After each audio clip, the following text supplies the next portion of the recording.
சக்கரை ஒரு 50 கிலோ, அரிசி ஒரு 30 கிலோ, கோதுமை ஒரு 40 கிலோ, எல்லாத்தையும் அமுக்கணும். சார் ஆ சார் ரேஷன் கார்டு வேணும் சார். ரேஷன் கார்டு வேணுமா? வீடு இருக்கா? இருக்கு சார். வீட்டில் எத்தனை ரூம்? ஒரு ரூம் சார். ஒரு ரூம் தானா? வீட்டுக்கு வாசப்படி இருக்கா? பாத்ரூமு 3 ரூம் வந்துருச்சு. 3 ரூம் இருந்தா ரேஷன் கார்டுலாம் கொடுக்க கூடாது அப்படின்னு ரூலு. ரேஷன் கார்டு இல்ல, கிளம்பு. என்னடா இப்படி அநியாயம் பண்றீங்க? ஓவரா பேசினா குன்ற சத்தல் புடிச்சு விட்டுரும். படைப்பா. ஐயா ஆ இந்த ரேஷன் கார்டு. ரேஷன் கார்டு வேணுமா? ஆமாயா. கல்யாணம் ஆயிடுச்சா? ஆயிடுச்சியா. எத்தனை பொண்டாட்டி? ஒரு பொண்டாட்டி தான் ஐயா. ஒரு பொண்டாட்டி தானா? எத்தனை குழந்தைங்க? 3 குழந்தைங்க. 3 குழந்தைங்களா? ஆமாயா. ஒரு பொண்டாட்டி 3 குழந்தை இருக்கிறீங்க, ரேஷன் கார்டு கிடையாது. 5 பொண்டாட்டி 10 குழந்தை இருக்கணும், அப்பதான் ரேஷன் கார்டு. புது ரூல்ஸ் சென்ட்ரல் கவர்மெண்ட்ல இருந்து வந்திருக்கு, சரியா? ரேஷன் கார்டுலாம் கிடையாது, கிளம்பு. இது என்ன புதுசா இருக்கு? அதான் அப்படிதான், அப்பப்போ ரூல்ஸ் மாத்துவோம். போ. ரேஷன் கார்டு வேணும் சார். ரேஷன் கார்டு வேணுமா? வீட்டுல 4 வீலர் இருக்கா? 4 வீலர் இல்ல சார். 4 வீலர் இல்லையா? 2 வீலரு? 2 வீலர் இருக்கு. பைக் இருக்கா? பைக் இருக்கு. சைக்கிள்? சைக்கிளும் இருக்கு சார்.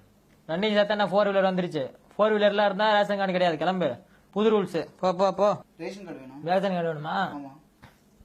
ஜட்டி போட்டுக்கிறியா? ஜட்டியா? என்ன ஜட்டி போட்டுக்கிறா? ஜாக்கி ஜட்டி. ஜாகி ஜட்டியா? ஜாகி ஜட்டி போட்டவங்களுக்குலாம் ரேஷன் கார்டு இல்லைன்னு புது ரூல்ஸ். காவி ஜட்டி போடணும், ஜட்டி காவி ஜட்டி போட்டாதான் ரேஷன் கார்டு, சரியா? போ. நம்ம நாடு எங்க தான் போதும். I need my ration card. Ration கார்டா? Yeah.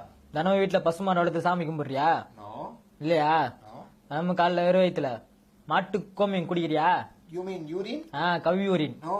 I don't drink urine. இல்லையா? No. ரேஷன் கார்டு இல்ல, கிளம்பு. You bullshit. What the fuck, man? ஐயா, அதிகாரி ஐயா, ரேஷன் கடையில எதுவும் கொடுக்காம எங்க வயித்துல இப்படி அடிக்கிறீங்களா ஐயா? நான் ஏழையா? ஆமா ஐயா. ஏழைங்களா இதுக்கு இந்தியாவில் உயிரோடு இருக்கீங்க, போய் இங்க சாவுங்க. அதனாலதான் புது புது திட்டம் கொண்டு வந்து ஏழைங்க எல்லாத்தையும் கொள்றோம் இந்தியாவில. இப்படி புது புது திட்டம் எடுத்துட்டு வந்து எங்க குடும்பத்தை அடிக்கிறீங்க, எங்களை ரொம்ப கொடுமைப்படுத்துறீங்க ஐயா. நீங்க நல்லாவே இருக்க மாட்டீங்க, நாசமா போயிடுவீங்க. இங்க இங்க ஐயா ஐயா ஐயா, பாவரா பேசுனீங்களா? இப்படிதான் அவுத்து விட்டு விடுவோம். கார் துடிக்க துணி கிடைச்சது. ஐயா, ரேஷன் கார்டும் தர மாட்டேங்கிறாங்க, ரேஷன்ல பொருளும் தர மாட்டேங்கிறாங்க, வீட்டுல குழந்தையெல்லாம் பட்னியா கிடக்குது ஐயா. நீங்க தான் காப்பாத்தணும் ஐயா. விடு விடு, எல்லாத்தையும் நான் பாத்துக்கிறேன். உள்ள போய் நான் பேசுறேன். ரொம்ப நன்றிங்க ஐயா.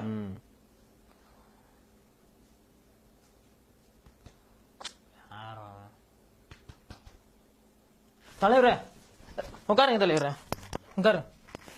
தலைவரே, நீங்க சொன்ன மாதிரி ஊர் மக்களுக்கு யாருக்கும் ரேஷன் பொருளே கொடுக்கல, எல்லாத்தையும் நாமளே அமைக்காச்சு. லாரி எடுத்துட்டு வந்திருக்கீங்களா? எல்லாத்தையும் ஏத்திக்கிங்க. அவங்க எல்லாம் உயிரோட இருந்து என்னத்தை சாதிக்க போறானுங்க, என்னத்தை கிழிக்க போறானுங்க?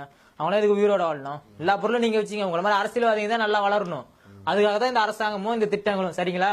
நீங்க சந்தோஷமா இருந்தாதான் உங்களுக்கு கீழே இருக்கு நாங்க சந்தோஷமா இருக்கணும். மக்கள் எப்படி ஒண்ணு சாப்பிட்டோம், ஓகேங்களா? கருப்பு பணத்தை ஒழிக்கிறேன் அப்படின்னு சொன்னீங்க, ஆனா டிமானிட்டைசேஷன் அப்படின்ற பேர்ல எங்களை தெரு தெருவா நாய் மாதிரி ஆலை விட்டீங்க.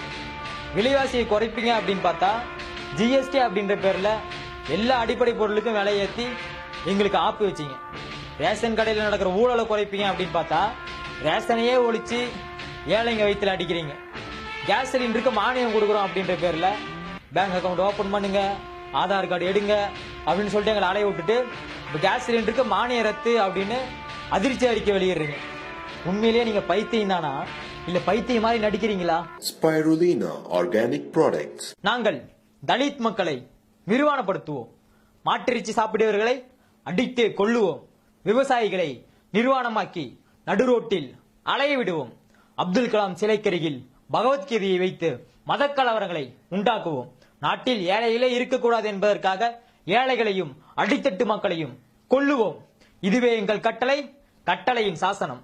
ஆனால் இதை நாங்கள் புதிய இந்தியா, டிஜிட்டல் இந்தியா, ஏழைகளின் இந்தியா, வாழ்ந்தோரும் இந்தியா என்று பெருமையாக பீற்றிக்கொள்வோம். நிலை மாறும் உலகில் நிலைக்கும் என்ற கனவில் வாழும் மனித